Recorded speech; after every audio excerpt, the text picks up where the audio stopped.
Aloha students, Mr. Fisher here. I wanted to take a little time to go over our final project for your small business, and this is to create a pro forma business plan. We're taking information from all of the different projects that we created and putting them into one professional report that you could literally go to investors and banks and try to get money to help you start your small business.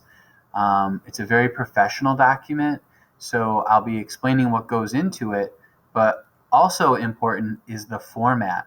When a banker sits down and looks at a business plan, they expect it to follow certain business format rules. So stick around, or if you want, you can skip ahead, but make sure you understand the format part. I'm going to cover that just a few minutes after I go over what's in the business plan. So, congratulations, and I'm really proud of all the work you've been doing on your small businesses.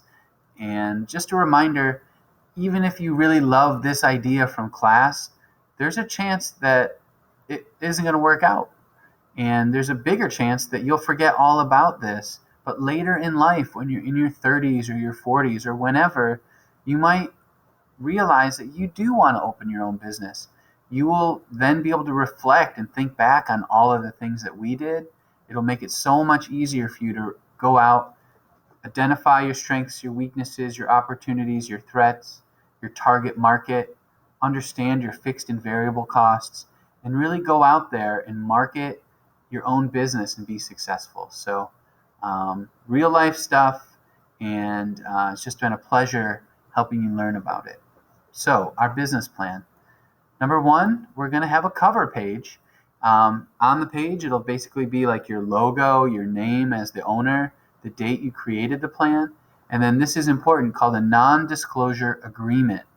This is like a blurb that before we let someone turn the page and actually look at our business plan, we want to make it very clear they cannot share or take any of our ideas. This business is your intellectual property, and what that means is you own these ideas. So if I were to read your business plan and then steal your ideas, you could sue me in court and you could win damages. So the non-disclosure agreement, we literally have them sign it and date it, and we take the business plan back with us. We don't leave it with them. If you really wanted to leave it with them, you would at least tear the front sheet off and take it with you. That is your evidence that they read it on that date, and that's where they got their idea from. So non-disclosure agreement is to make sure that nobody steals your ideas, or if they do, we can go to court, we can sue them for damages, and you have proof to show the court. This is where this idea came from. All right. When we turn the page, the first thing we're going to read is called the executive summary. It's amazing. You're going to have 3 high-powered paragraphs here.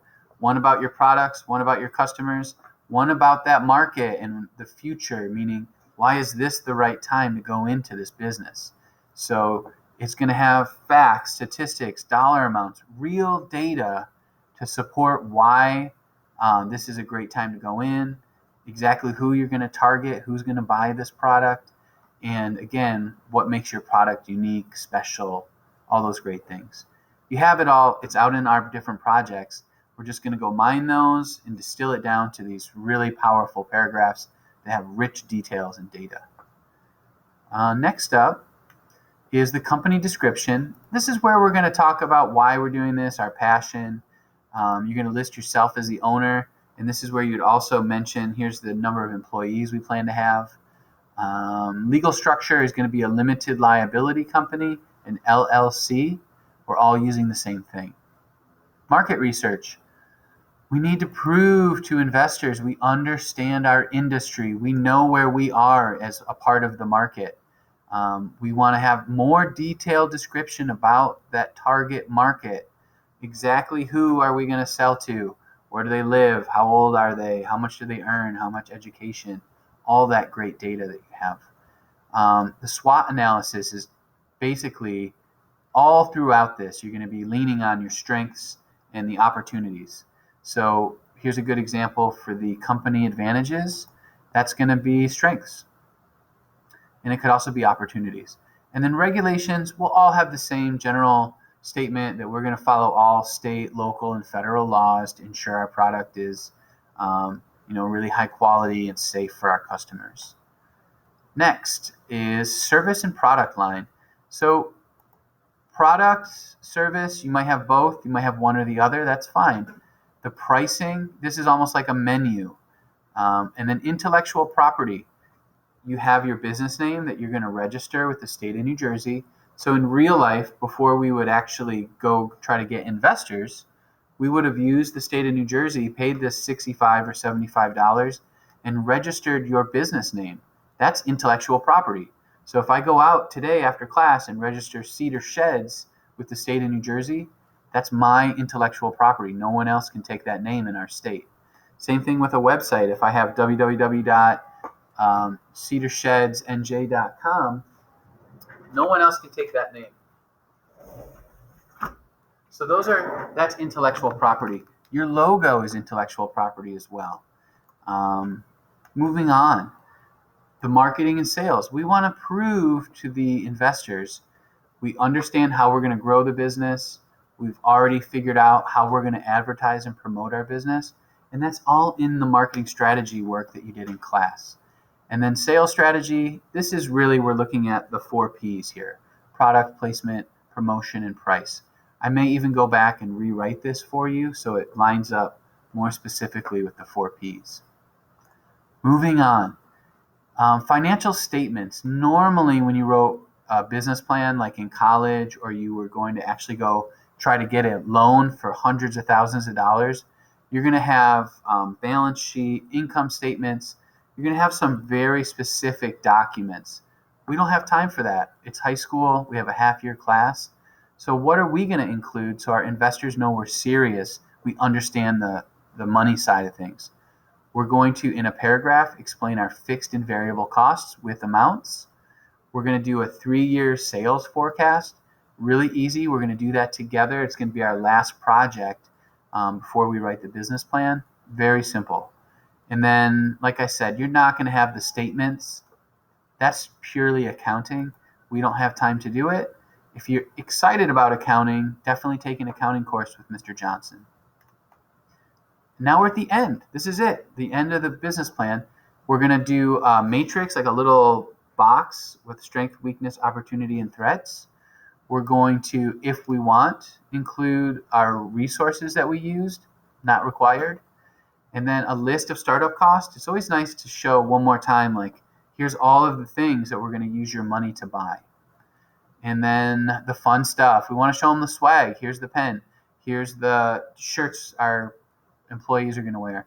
All that stuff. We want to at least have 1 or 2 cool items at the end. It's funny. They're going to sign that first page. They're going to read the first page of the description, the executive summary here. They're going to look at this really hard, and then they're just going to look up and want to talk to you. This business plan is really a formality. It's kind of like saying to them, the investors, I'm serious. I've got game. I'm here to make a deal today. They're not necessarily going to read every little thing, but the fact that you have it, or you can go point at, well, here's my pricing. If you go to part 5, and you can discuss this business plan with them. Most of the deals, whether it's investors or bankers, it's going to just be your communication, and you're using this document to reference, to go back to, so that they can really take you seriously and trust you. Awesome. That's the whole thing. So if you fast forwarded, you're just looking for business format, that's what I'm going to talk about. This whole document that I'm showing you, this is in perfect business format. It's super easy to read. It's clear and simple. So here are the specifics for business format. You need to make sure your business plan follows this. Single space your paragraphs. We don't indent. This isn't English class. Your font size should be between 10 and 14, and I would suggest 12 is the perfect font size. We want it to be simple and easy to read. So I'm actually using a fancy font called Able, but you can see it's what we call a sans serif font. It's really easy to read. Here would be a bad font to use. this would not be acceptable in business. It's too crazy. Also, we want to avoid anything that's too fancy like this one. We want to keep it really easy to read. We definitely don't want anything that is like a handwritten or like a cursive type of font. This would not be appropriate. Okay, so here's a few examples that are. Here's Able, that's what I'm using. And Google has lots of cool fonts you can find. Arial, it's the most classic computer font there is. That would be okay, it'd be great. These would be good. These are serif font. This is a sans serif. This one is serif. Times New Roman is a good example of a serif font. Courier, this would be okay. This one's all right. This one's okay. Comic Sans is a no-go. These Droid serifs and sans serif are fantastic. You want to keep it simple. If you showed up with a document written in flavors, I don't think you're going to get a business deal, kids. So double space between the paragraphs. So if you look at this example here, that's a double space. So this is a paragraph, and it's single spaced, and then we do a double space, no indent between our paragraphs, just like that. What else? Punctuation on lists. You're going to probably want to use lists, just like I used a list here. You can see that I punctuated that. You don't need to do it. If you're going to use punctuation and make all of your bullets sentences, be consistent. Use a period for each one. I like open punctuation, which means, if you notice, I'm not punctuating at the end of my lists. I leave it off. So unless it's a question, there's no need for punctuation when it's a list. All right? And then just be really consistent. You're not going to change fonts here and there. You're going to keep it all really consistent. And you must be free from spelling and grammar errors. In business, time is money. People are going to judge you based on your ability to speak and communicate, but also on your ability to use written communication, whether it's an email, a memo. This business document has to be free from spelling and grammar errors. So be very careful. Google Docs is great for checking those things, but remember, sometimes there's words that are real words, they're spelt correctly, but they have a different meaning. Got to be careful with that. And then other things like there, and there, your, or you are. You want to make sure that you are using your grammar and spelling correctly. In real life, I have terrible spelling and excellent grammar, so I will be looking really closely. So give it your best shot. Don't just trust Google. You need to read it. And my tip for anyone, if you want to have excellent written communication, read it out loud to yourself.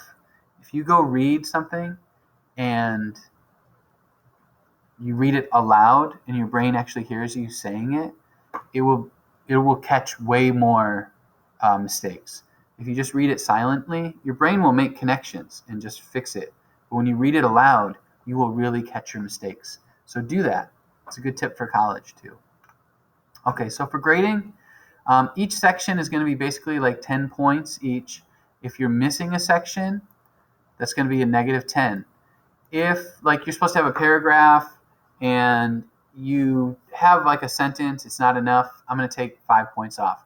If you're supposed to have a paragraph and there's no data in the paragraph, so you're supposed to tell me about the target market, but you never mentioned any details about them, I'm going to take 5 points off. If I find grammar and spelling mistakes, I'm going to take 5 points off. Let's say that you confused two and two, like T-O and T-O-O. The first time I find it, I'm going to take 5 points off. I'm not going to keep taking points off every time you goof. But please, just don't make any mistakes. Proofread like crazy. Make sure it's perfect. You'll be all set. What else? You can always meet with me during office hours to discuss this. And as far as the time frame, believe it or not, the total time to write a business plan in real life would be like 8 hours. We're not doing the financial statements, so I think you'll be able to finish this in probably 3 or 4 class periods. We don't meet that often, so really that ends up being kind of a long time, like a couple weeks. So, yeah, I'm excited for you. this was a lot of information, and those of you who are actually watching the videos and using them, I hope they're helpful. And one more time, really proud of you, proud of the work we're doing together, and I really hope it helps you out with your life and your business plans. So until next time, aloha and have a great day.